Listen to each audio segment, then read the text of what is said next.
ಅಧಿಕಾರಿಗಳು ಜರ್ನಲಿಸ್ಟ್ಗಳು ಸೇರಿದ್ರೆ ಹೇಗೆ ಕಾಪಾಡ್ಬೋದು ಪರಿಸರನ ಅನ್ನೋದಕ್ಕೆ ಅದೊಂದು ಉದಾಹರಣೆ ಅದು. ನಾವು ಅಲ್ಲೇ ಗಂಧದವ್ರ ಜೊತೆ ಸೇರಿಕೊಂಡು ದೊಡ್ಡ ದುಡಿಯೋದಕ್ಕೆ ಮಾಡಿದ್ರೆ ಅಲ್ವಾ?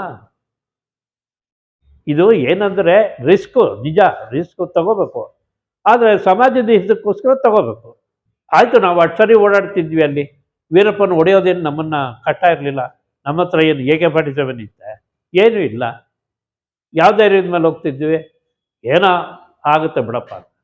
ಅವರು BK Singh DFO, somewhere some Veerappan gang will be there, they will be watching you, don't worry. ಗೊತ್ತೈತೆ. ಹಾಗೆ ಯಾವ ಧೈರ್ಯ, ಯಾವುದು ಸರ್? ನೀವು ಪೊಲೀಸ್ ವ್ಯಾನಲ್ಲಿ ಕೂತಿದ್ದೀರಿ ಸರ್, ಎಲ್ಲಾದ್ರೂ ಒಂದು ಸ್ವಲ್ಪ ಬುಲೆಟ್ ಶಾಟ್ಸ್ ಬಂತು ಅಂದರೆ ನೀವು ಎದ್ದು ನೋಡಬೇಡಿ ಸರ್, ನೆಲದ ಮೇಲೆ ಮಲ್ಕೊಂಬಿಡಿ ಸರ್, ಅಷ್ಟೇ ಮಲ್ಕೊಂಬಿಡಿ ಸರ್, ನೀವು ಹೇಳ್ಬೇಡಿ ಸರ್. ಆಯಿತು, ಮಲೆ ಮಹದೇಶ್ವರ ಗೆಸ್ಟ್ ಹೌಸು ನಾವು ಮಲಗಿದ್ದೀವಿ ಸರ್, ನೀವು ಮಂಚದ ಮೇಲೆ ಮಲಗಿದ್ದೀರಿ ಸರ್, ಗುಂಡಿನ ಶಬ್ದ ಕೇಳಿಸಿದ್ರೆ ಮಂಚದ ಕೆಳಗೆ ಹೋಗ್ಬೇಕು ಸರ್, ನೀವು ಎದ್ದು ನೋಡಬಾರ್ದು ಸರ್. ಆಯ್ತಪ್ಪ, ನಾವು ಇಲ್ಲೇ ಇರ್ತೀವಿ ಸರ್, ಮಲಗಿರ್ತೀವಿ. 2 ಆಲ್ಸೇಷಿಯನ್ ನಾಯಿ 5 ನಿಮಿಷಕ್ಕೂ ಅದು ಬಗಳೋದು. ಅಲ್ರಿ, ಈ ಬೊಗಳ್ತೀರ ನಾವೇನ್ರಿ ನಿದ್ದೆ ಮಾಡೋದು? ಅಲ್ಲೆಲ್ಲೋ ಟಾರ್ಚು ರಾತ್ರಿ, ಅದು ವೀರಪ್ಪನ ಗ್ಯಾಂಗು ಸರ್, ಅದು ಓಡಾಡ್ತೀವಿ. ಏನು ಯೋಚನೆ ಮಾಡಬೇಕು ಸರ್, ನಾವಿದ್ದೀವಿ ಸರ್. ಅಲ್ಲಪ್ಪ, ಗುಂಡು ಬಿದ್ದರೆ ನೀನೇನು ಮಾಡ್ತೀವಿ? ಅವರು BK ಸಿಂಗ್ ಬೆಳಗ್ಗೆ ಬಂದ್ಬಿಟ್ಟು, do you have nice sleep? What sleep ಇದೆ? That Alsatian dog is not allowing us to sleep. ಯಾಕೆಂದ್ರೆ ಇವೆಲ್ಲ ಅನುಭವ ಜನರ ನಮ್ಮನ್ನು ಗಟ್ಟಿ ಮಾಡುತ್ತೆ. ಅವ್ನು ಜರ್ನಲಿಸ್ಟ್ಗಳಿಗೆ ಆರಿಸ್ತಿರ್ಲಿಲ್ಲ, ಅವ್ನಿಗೆ ಗೊತ್ತಿತ್ತು. ಪೊಲೀಸ್ನವ್ರು ಆರಿಸ್ಯಾನೆ, ಪೊಲೀಸ್ ನಮ್ಮ ಜೊತೆ ಇದ್ದವರೆಲ್ಲ ಸತ್ತೋಗ್ಬಿಟ್ಟಿದ್ದಾರೆ. ದಿನೇಶ್ ಅಂತ ಒಬ್ಬ ಭಾಳ ಒಳ್ಳೆ ಆಫೀಸರ್, ಅವನ್ನ ಕೊಂದಾಕ್ಬಿಟ್ಟ. ಅವನು ಎಷ್ಟು ಇದ್ದಿದ್ದ ಅಂದರೆ ಬುಲೆಟ್ ಮೇಲೆ ಕೂತ್ಕೊಂಡು AK-47 ಆರಿಸೋದನ್ನು ಮಾಡ್ಕೊಂಡಿದ್ದ. ಹೋಗ್ತಾ ಇರೋಂಗೆ ಆರಿಸೋದು, ನಮ್ಮ ಮುಂದೆ ತೋರಿಸಿದ್ದ ಹೆಂಗೆ ಆರಿಸ್ತೀನಿ ಏನು. ಭಾಳ ಬ್ರಿಲಿಯಂಟ್ ಮ್ಯಾನ್. ಬುಲೆಟ್ ಓಡಿಸ್ಕೊಂಡೇ ಹೊಡೆಯೋನು, ಅಂಥವನ್ನ ಹೊಡೆದಾಕ್ಬಿಟ್ಟ. ಅಂಥವ್ನು ಭಾಳ ನಮಗೆ ಬೇಜಾರಾಯ್ತು, ಅದೆಲ್ಲ ಬೇರೆ ವಿಚಾರ. ಅವನಿಗೆ ಸಪೋರ್ಟ್ ಇತ್ತು. ಆಮೇಲೆ ಇನ್ನೊಂದೇನು ಅಂದರೆ, ತಮಿಳ್ನಾಡಲ್ಲಿ ಜನ ಇದ್ದರು ಅವನಿಗೆ. ಅವನು ಕಾವೇರಿ ದಾಟ್ಬಿಟ್ಟ ಅಂದರೆ ಮುಗೀತು, ಗೊತ್ತೈತೆ. ಅಲ್ಲಿ ಇವ್ರು ಇದು ಮಾಡಿಸಿರ್ಲಿಲ್ಲ, ಹಾಗಾಗಿ ಅದು ಸ್ವಲ್ಪ ಸಮಸ್ಯೆ ಆಗಿತ್ತು.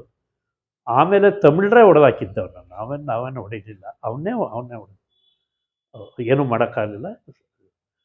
ಯಾಕೆ ಅಂದರೆ ಜರ್ನಲಿಸ್ಟ್ ಆದವನಿಗೆ ಈ ಥರದ ಪ್ರಸಂಗಗಳು ಬರುತ್ತೆ, ಅದನ್ನು ಎದುರಿಸ್ಬೇಕಾಗತ್ತೆ. ನಾವೇನೋ ಭಾಳ ಸಾಹಸ ಮಾಡಿದ್ದೀವಿ ಅಂತಲ್ಲ, ಆ ಜಾಗದಲ್ಲಿದ್ವಿ, ಮಾಡಲೇಬೇಕಾಯ್ತು. ಒಬ್ಬ ಅಂತೂ ಟೀಚರು, ಗೋಪಿನಾಥಮ್, ಅವನ ಊರು. ಏನಾಗ್ತಿದೆ ಸರ್, ಇಲ್ಲಿ ಬೇಡಿ, ಕೊಳ್ಳೇಗಾಲಕ್ಕೆ ಬಂದುಬಿಡಿ, ಅಲ್ಲೇ ಹೇಳ್ತೀನಿ, ಇಲ್ಲೆಲ್ಲ ಅವ್ನ ಫ್ರೆಂಡ್ಸೇ ಇರೋದು. ಆಮೇಲೆ ಅವ್ನು ವಾಪಸ್ ಬಸ್ಸಲ್ಲಿ ಹೋದ, ನಾವು ಹೋದ್ವಿ. ಕೊಳ್ಳೇಗಾಲದಲ್ಲಿ ಹೇಳ್ದ ಹೇಗಾಗುತ್ತೆ, ಅಲ್ಲಿ ನೀವು ಇದ್ರಲ್ಲ ಸರ್, ನಿಮ್ಮ ಅಕ್ಕಪಕ್ಕ ಇದ್ದವರಲ್ಲ ಅವರೇ, ನಾವು ಮಾತಾಡೋಕ್ಕಾಗಲ್ಲ. ಆ ರೀತಿ ಪಾಪ ಇವನ್ನ ಶ್ರೀನಿವಾಸನ್ ಸಾಯಿಸಿದ್ದು ಮೋಸದಲ್ಲಿ ಸಾಯಿಸಿದ, ಅನ್ಯಾಯ. ಏನು ಮಾಡೋದು? ಪೊಲೀಸ್ನವರು ಅವ್ನು ಸಾಯೋಗಿ ಮಾಡಿಬಿಟ್ರು. ಅವನ ಹೆಸರಲ್ಲಿ ಅವನಿಗೆ ಶೌರ್ಯ ಅವಾರ್ಡ್ ಕೊಟ್ಟರು.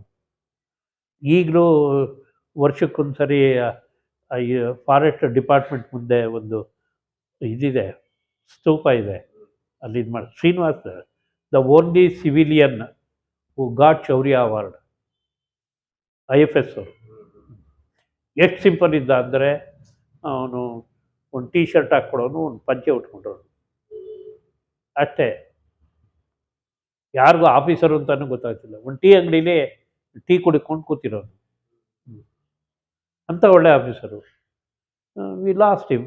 ಕ್ರೆಡಿಟ್ ನಮಗೆ ಬರಬೇಕು ಅನ್ನೋದು ಪೊಲೀಸರಿಗೆ. ಫಾರೆಸ್ಟ್ನವ್ರು ಹಿಡಿಯೋಕ್ಕೆ ಇಷ್ಟ ಇರಲಿಲ್ಲ. ಅವನು ಒಂದು ಗಾಂಧಿವಾದಿ, ಅವನು ವೀರಪ್ಪನ ಕೊಲ್ಲೋದಕ್ಕೆ ಇಷ್ಟಪಡ್ತಿರ್ಲಿಲ್ಲ. ಅವನ್ನ ನಾನು ಏನಾರ ಮಾಡಿ ಹಿಡಿದು ಜೈಲಿಗೆ ಹಾಕಬೇಕು ಅನ್ನೋ ಆಸೆ, ಜೀವಂತ ಹಿಡಿಬೇಕು.